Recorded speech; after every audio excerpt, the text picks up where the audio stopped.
Welcome to the Focus on the Family.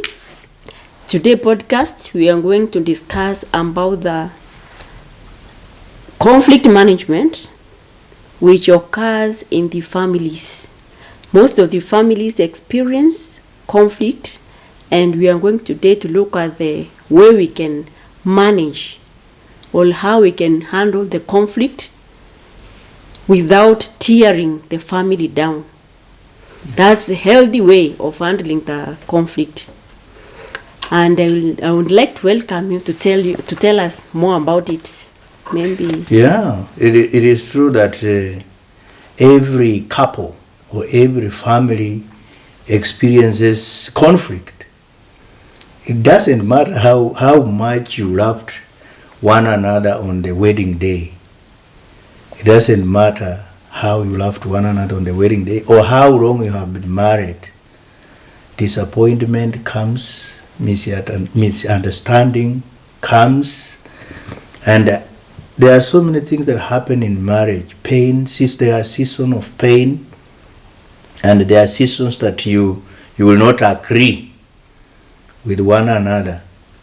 You see, every marriage experiences that. And it's a good thing you go through that conflict, because if let me say you and me, if we had no conflict, we just from January to December there's no conflict, then we have a problem. We have a problem. There is a problem with us. Maybe we are not communicating, we are not developing, we are not moving forward. But a family that is moving forward, a family that is going to do something, they are going to experience conflict in their marriage. They are raising children, they are going to experience conflict. The issue here is not that conflict or not, the conflict are there. So we just need to let the people know that there will be conflict. From the word go, when you get married, there is going to be conflict. So it is like we are preparing them from day one. You know, you are married to somebody from a different background, someone that you did not grow together with, someone with a different career choice, someone with his or her own independent mind. Coming together, you are going to have conflict. But you have put it right, you have put it in the correct way on how we are going to manage this conflict. Yeah. Because in marriage is that you have to manage everything that comes has to be managed. So today we are going to look at those things, and we will see how we have to manage things in the family. So you have mentioned some causes. Maybe you can expound on the causes, the most things that cause the conflict in the family. Yeah, there are so many causes that there are so many reasons that brings conflict in marriage, and one of the reasons that can bring conflict is the unexpectation, those expectations. Yeah, the expectations that people come into marriage with a different expectation, so unmet expectation. So when you are expecting, maybe you are expecting something that this marriage will bring, and you find it different. The way we expect it when we are courting, when we are in courtship, and when we are making friends, it is totally different when reality comes. Yeah. So when couples were expecting maybe a good life, there would be a good life. There would be no conflict. We will be traveling. We will be on the travel. As soon as now your expectation, reality comes in, then your expectation disappears. Then conflict arrives. Conflict arrives because your head is filled with those that were not met. So there are expectations that people come in. Even when you ask those people who break up, they will tell you that I expected him not to be the way he turned out to be. I expected him to be a good man, or I expected her to be a good wife, or I expected her not to be this way. There are so many things that will bring the unmet expectation, will bring a lot of conflicts in marriage, and will eventually bring the couples, if not well managed, they may walk away from one another. So that's one of the root cause. So you mean the unmet expectation can also bring and become a cause of conflict in the family? Yes. Because maybe somebody knew you on the other side and you have changed to be on the other side. Yes. They did not expect change. Yes. So we need to adjust our expectations. Yes. Yeah. Yeah, and that's why you see those when we counsel people, you have seen they say he changed or she changed. So the expectation that the person was harboring, it changed. And for our viewers, if we want to give them a clear understanding about this issue, is that when you enter into marriage, I want you to be very flexible. Yeah. And be very flexible, because anything can happen. And just know that you are entering into a covenant of no return if you want to please God. But people say that you cannot stay there, and when you see somebody that's going to kill you, expectation is very tough. Maybe you come into a relationship, you are expecting that you are going to be to be okay, you are going to have even children, and you come into a marriage, you find out that you are not getting children the way you planned. Your expectation is not met right away. So expectation is one of the cause of the problems that we are having in marriages. Yeah. I just remember somebody who said they expected to have 3 children, but now they have 12. They have 12, so yeah. It's also kind of a conflict. It's kind of a conflict. Yeah. But maybe on the positive side, or because they are 12, but 12 children, yes, it's also something. Yeah. It's a heavy. It's a heavy task ahead of the family. Yeah. Yeah. So which is the other one? Maybe the cause. Yeah. The other reason, that the other root cause of this conflict in the family is the resurrection or the excavation of the past. You are always excavating the things that the past. When you excavate the problem or the discussion that you already forgive one another, but you bring it back maybe just to win the argument. You bring it back all the time. When something happens, you go and bring it back. You remember that? Yeah, maybe because it was not maybe resolved. It's a problem that was not resolved. Yeah. So it keeps on coming up. Yes, it keeps on coming up. It keeps on popping. Yeah. You remember when they say you bury the hazards, but many couples don't bury the hazards. Or maybe they buried when they are alive. Yeah, they just bury They just bury the axe, but the hatchets are still up. Yeah. So when something happens, they go and grab them. Yeah, the triggers when they come. Yeah. Things come up. So those are unresolved past hurts. Yes, unresolved past hurts. Yeah. Those are the ones that they are going to bring conflicts. Yeah, so they need to look for a way on how to resolve something completely. Completely. If you want to survive in marriage, if something is solved, or you are solving something, make sure that you solve it completely. Yes, to avoid that resurrection. Yes. As we call it. Yes.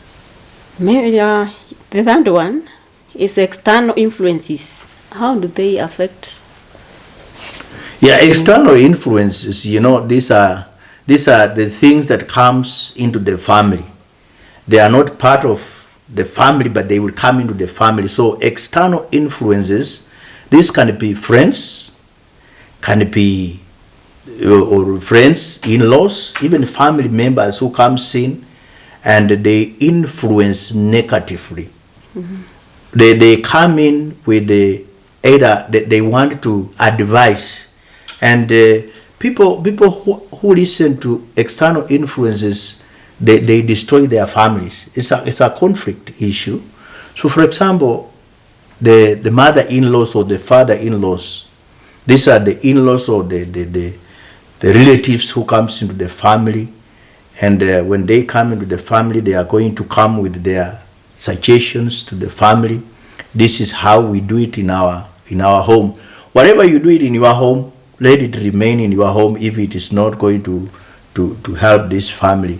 So the external or the outside influences are those suggestions from outside your family that are negatives. And you have seen these are mostly comes from the side of the other couples coming in with a suggestion that so and so told me about this. And then you say, why did he or she told you about these things? Then you begin argument. Then you go back, you ask the questions on the other side. Then you come again. So it is like you are going back and forth.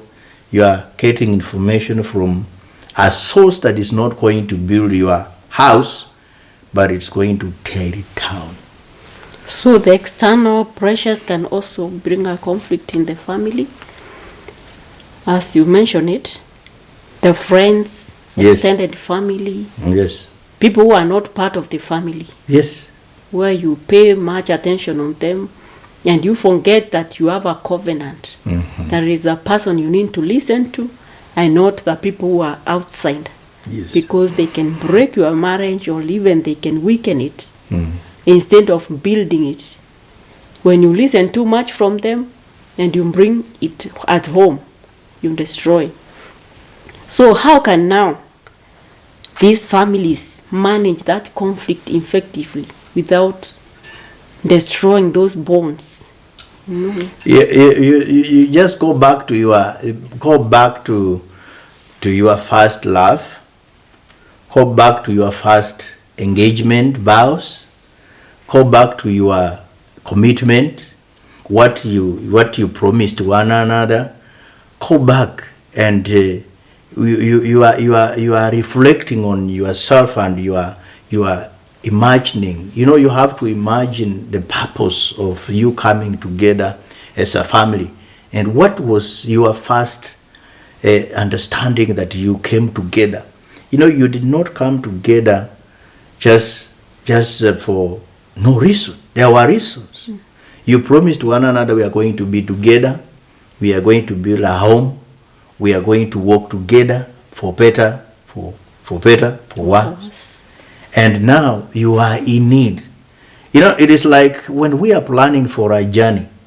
We plan for a journey and we know that we are going to fly to a place. So our mind is already, it has taken us to our destination. But now you have not taken into account on the journey itself. So the journey itself is now the marriage, that the conflicts you are going to encounter on the marriage before the end of the journey. So when you envision those things, you must understand that there is going to be time of difficulties and the way you are going to handle it. So if you yourself, the two cannot be able to handle it in the right way or correctly between yourself, there are people, there are professionals who can come in and help you on how you're going to navigate your problems. You call in the experts, the family therapists, like us here. You call us and we come in and you tell us your problem, and we understand where you are coming from and where you are going, and we will help you on that to navigate it. Because every marriage can survive. Every marriage can survive with the right tools, with the right friends, with the right handling of issues, the way you have to handle them. You can survive. There is no marriage that is so difficult you say that mine cannot. You know, people walk away from the investment they have invested so many years in it. They walk away from their beautiful houses they have built. They walk away from their children that they loved so much just because they failed to resolve a simple issue. Yeah. And they walk away from something that they have built with their sweat and blood, and they leave it for somebody else. You see, marriage is so sacred that we should not leave it just like that. Fight for it. Fight for your children. Fight for your spouse. Fight for your husband. Fight it. And it will be well with that. So you find that conflict between the couple, it can also affect the children. Yes. So we need to handle the conflict very well, knowing that we are training also our children as a future people also to resolve their own conflict without consulting. Yes. But if you fail to do it well, it might affect them even in their future. In the future. Yeah. Yeah. You know, in marriages, we are saying you are training. You know, once you get married, you are two. But within a year or 2 years, you are three. You are four. Now it becomes a family of four. So the four, whatever you decide, you are affecting the four. Yeah. And there is also your family, the extended family, the outer layer. And there is also another layer of religious friends, the church people. Family is a collection of many people. So the decisions you make in that family is not only going to affect you, you are going to affect a chain of people. First of all, it begins with your children. You are going to fail your children. You will fail them forever. And people don't take serious about this matter when they are deciding on walking away. They are hurting their children. For a long period of time, these children will be confused. These children will hate the marriage itself, that institution. They may even end up hating God, because where was God if these people are in a relationship with God? Where was God when our parents were separating? Why did God not bring them together? So it is like you are hurting a chain of people. You are hurting your parents. You are hurting your friends who stood with you when you are giving those vows. You are betraying so many people in that line. So people don't take it serious. They just think it is something that we can just jump in and jump out. It is not. You heard even God, as Yes. it says in the book of Malachi, Yes. that you show the world that he is unfaithful to the one he loves. So we have to be very careful on the decisions that we make in the family. It should not be person-centered. It should be family-centered. Yes. The decisions that we make, because now we understand it's not all about ourselves. It's about everybody around us, and even it will be carried on to generations. Yeah. Yeah. I think that is why we call it family. Why is we focus on the family? Yeah. It is not an individual issue. We are focusing on a corporate relationship. Family is corporate. So we are in cooperation, you know, like me and you, we are in corporate. So whatever we do, that's why we expect there is going to be friction.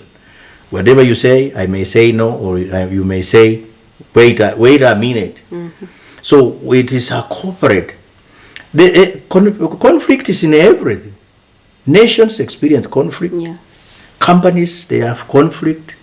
And families too have conflicts, but they manage them. If the nations did not manage their conflict well, that's where you have failed states. If companies could not manage their conflict well, that's why you have companies that wound up. They close their doors, their business. And if a family is not also going to manage its conflict well, it is going to wind up. So that's how serious it is to be able to manage this conflict in a family, is people who understands why you are in that particular situation. And this reminds me of the situations in our country right now that are facing schools, where children are abandoning schools because of just emotional breakdown. Yes. Where they are not able to express themselves. Mm-hmm. It might be coming from home, where they found conflict resolution is not, the conflict is not handled well in the family. So when they go out there, they are not able to express themselves. When they feel hurt or they feel this situation is not good for them, they are not able to express. Yeah. So it might affect children and generation, as you say, and even the nation. Yeah. So as you know, if parents are not careful in managing their conflict at home, you know, you are just teaching your children how to handle conflict. We teach our children how to handle our conflict. So what is happening with schools are parents who are unable to handle conflict, and they are also unable to handle those children. They give them everything, and they don't know how to tell them no. The children must have boundaries. As a parent, when you say no, let your no remain no. And when you send them out there, they have to know that I'm going to other people, whereby I have to be careful on how I handle the things, the property. You know, that's why we are teaching children to obey other people's property. So when you go and kill other children by setting fire on the building or by doing all those things, it is just a home issue. That's not a school issue. That's a home issue. So it's a reflection of the families that we have. It reflects the families that we have in our country. And this program, we are bringing it for parents to come. It's focused on the family because we are focusing on the family, from the relationship at home, the way how you relate with your children, and how you relate with your neighbors, and how you're also going to relate with your church, or if you are a church person, how you relate with your pastors and the people that you worship together. Yeah, I was listening the other day to another guy who was talking about how he was raised up by the father, that the father was not able to raise him up well. And because he was like a criminal when he was in class 4, the father ended to send him to a boarding school. And in that boarding school, he was so hostile. He became a criminal and influenced so many people in that school. So we need to look into our families and see how we are raising our children. Yes. Because it might affect other people, not only us too. It will affect so many families and generations. So resolving it might sound simple, the conflict management, but it is source of the strong families and growth that comes from the family. Yes. Yeah. So maybe you can conclude by telling our viewers something about the conflict as we wind up. Yeah, viewers, thank you very much for accompanying us in this podcast. We are going to discuss every issue. And if there is an issue that you want us to discuss, I just ask you to type it down there and let us discuss it, and we help you so that you can be able also to follow what we are discussing. It is our prayer that family will be strong. It's our prayer that family will remain united. It's our prayer that we will always understand this covenant, the power of family in everything that we do, because we have the responsibility as parents to help one another. When we see the older parents, when you see young parents who are coming in, you need to hold them the hand and walk with them and teach them and train them how they are supposed to walk in the family. Thank you very much, and subscribe, share with your friends, share with your relatives, and call them to hear us in this podcast. Thank you. Thank you.